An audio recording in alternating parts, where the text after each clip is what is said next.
Hello guys, Sega 20X is back with another great of my top 4 favorite games published by Atlus.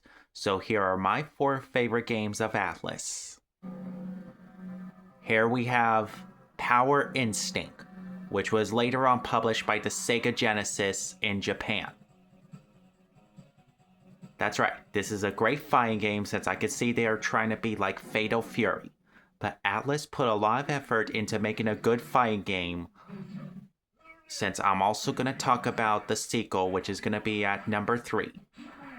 That's right, you have all kinds of characters. Just your typical usual fighting game, kind of trying to be a little bit like Street Fighter meets Fatal Fury, like I said just a moment ago. Okay, let's move on to number 3. Okay, here we have, at number 3, wait for it, that's right,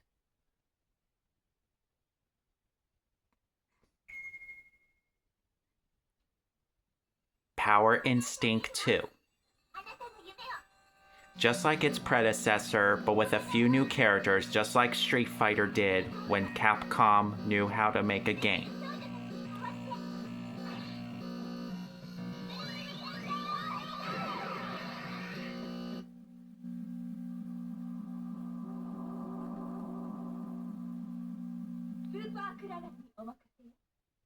Yes, that's right. Another hidden game, which I wish could have also been published on the Sega Mega Drive, but never happened. Not much for me to say, it's just your same old fighting game, just with new characters. Okay, let me move on to number 2. Okay, here at number 2, we have a great game, Blazon. Unlike other shooters, this game lets you shoot a transforming missile where you get to teleport your ship into a robot's body. That's right, you'll be playing as a killer robot when you use your sleep missile that makes the robot go to sleep, and then the spaceship goes inside the robot. This game was also published on the Super Nintendo, but the Super Nintendo version just keeps looping forever and allows you to change colors. I know I filmed this game before on my best sci-fi shoot-em-ups, which was a short video, but this is the first time you get to hear me commentate. That's right. You can also take your enemy's body, just like that killer robot there. I mean, just look at this demonstration. I mean, this arcade version does have an ending. That's right, no loops. Unless if you play the Super Nintendo version, but the arcade version is a little more challenging since I see that I did get past stage 1 once, but it's still a little too much for me to handle sometimes. So if you want to try something different for a shoot-em-up, give Blazon a chance, since Blazon is definitely one of the good games that Atlus has ever published.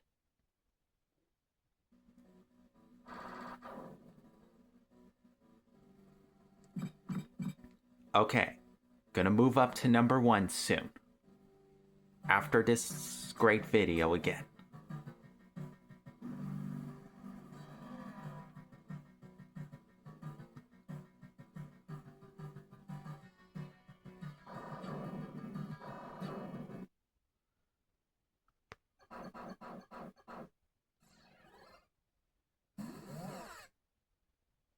Alright, here I go to move up to number 1.